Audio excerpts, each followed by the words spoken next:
Minecraft. Opening the door is stupid simple. It doesn't even have an animation, which I actually like because it's like instant. And a lot about Minecraft is instant. Place blocks instantly. But what's cool about the doors is you can put them wherever you want. So while the mechanism of the door is not the most complex, the freedom to place the door anywhere you want is what makes Minecraft a good game. And I mean, this is true. Like, look at the combat of Minecraft. The combat sucks, but that's not the point. The point is that I can put a block anywhere I want.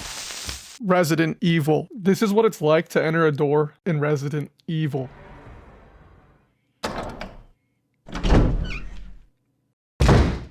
Did you click off the video yet? This is a horror game where doors are super safe and almost funny. Opening a door in this game literally triggers a cutscene where you're safe, and they want to call this a horror game. It takes place in a mansion. There's like 1,000 doors. There's a zombie. If only there was a door. Better report back to Wesker. So in Resident Evil, the doors are boring and slow. And in the game is boring and slow. Luigi's Mansion. When you open a door in Luigi's Mansion, it's a complete masterclass of animation. Have this sense of dread as he's jiggling the key and as he slowly turns the knob. Just complete horror calcifies in you, and you have to just think, what is behind this door? Is it a boo? Is it a ghost? And they really nailed it. And some doors, they even trick you and slam you, which is just terrifying in its own right. In Call of Duty Zombies, all the doors cost money, besides the ones that unlock with the power, but let's forget about that one. Most people think that COD Zombies is about zombies, but it's actually about money. But think about it. Beta males, they get the wall weapons because they're safe, but entrepreneur males, Sigmas, we get the box because we're not afraid to take risks. Silent Hill.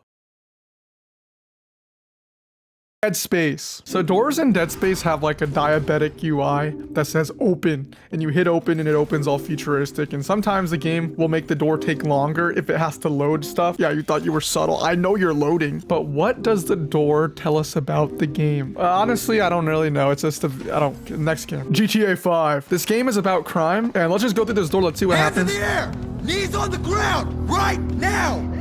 Okay. All right. Take it easy. Don't do anything stupid. We'll kill you. Don't move.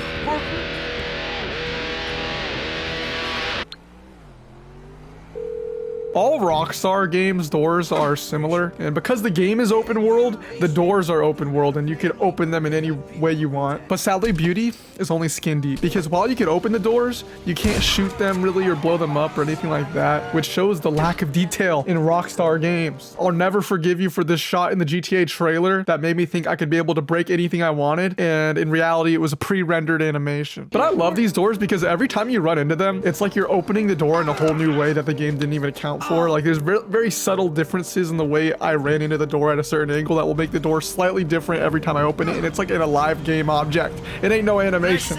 Unlike Dark Souls. See, in Dark Souls, you press a button and you have to commit to this super long, boring animation, which is actually the essence of Dark Souls. The entire combat system revolves around hitting the attack button and committing to a super long animation and getting punished if you attack without thinking beforehand. And the doors are the same way, because when you press the door button, you have to commit to a super boring animation. That sucks. Hey guys, and welcome to my first video of Dark Souls 2. As you have ever opened this, it's just a cliff. Just drops off, seems completely useless, right? That's what I thought. I thought it was, just another trap. But it turns out it actually has a use. It's a broken ledge that lines up with the door. How convenient, right? So that's the first episode of Tips and Tricks. Stay tuned for... Amnesia has the most impressive doors I've ever seen in a video game. It might be hard to see. How they work is you click and you have to move your mouse and it opens, and it's like physicsy and stuff. Opening doors never gets old in this game. Whoa. Oh no. But where this mechanic is amazing is when you're being chased. Closing a door behind you while being chased is so scary because everything is in your hands. There's no animation that does it for me. It's all up to me. Compare this to Outlast, where you just click a button, watch an animation. You can't break through metal, can you? Amnesia is 10 times more stressful and scary. RE7 is kinda a mix of the PT door, GTA door, and Amnesia door. You press interact to nudge the door open, and press it again to push it all the way. You can also just run through it, but it feels nice in physicsy. So running away from an enemy and closing it behind you is still stressful and scary. But what if I was able to kill these guys just using the doors alone? Well, you could do that in Hotline Miami, where the doors are lethal weapons. Resident Evil 4. Press a button to open the door like a loser, or double press to kick open the door. This tells us a lot about Resident Evil. RE4 Remake. This door has a lock on it that you're supposed to shoot, but if you just keep kicking the door open, it will break automatically because the game knows you're probably an idiot if you're playing it because of the fact that you bought the game in the first place. The game sucks. Oh, and the original one had this too.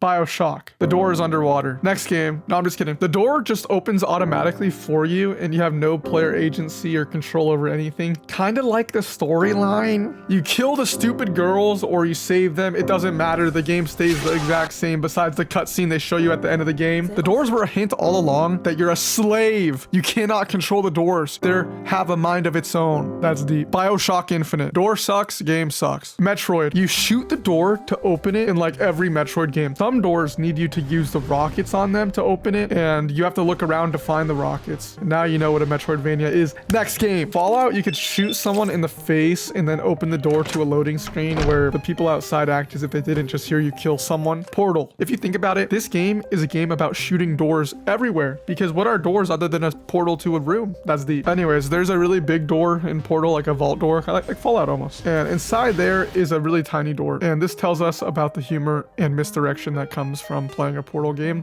Doom. In the first Doom, we have these simple doors that just open. And in Doom 2016, we have this fancy door that killed a guy. And then you have a stupid animation like Dark Souls. But in Doom Eternal, you have these little cracks in the wall and you just blast through them, which tells us about the pace of the game and how cool it is and how awesome. And Rust, where all the doors are closed and so are the people. Hey, are the doors working for you guys? God of War. Wait a minute. Why is that door so damn big? Compare the door with Kratos' body and it's like huge. In fact, wait, let's rewind to the Fallout door. That door was proportionally huge too. And even in GTA 5, those doors are huge. And even like the most recent game I know that just came out, Spider-Man 2, look how big this door is. This is PS5 technology. You can't get the door to be normal sized. Seems like the only games where the doors feel like the right size are first person games. So in general, is my theory right about doors in video games? I don't really know. I don't care. I think that it's always cooler in games when you have some kind of agency over the door and it's not just like a stupid thing. Like doors should be something that you interact with in a game because it's what you interact with in real life. I don't know. Thanks for watching. Shoot your ass straight to hell. Hey, here we go. I know when soon the wife's gonna kill me.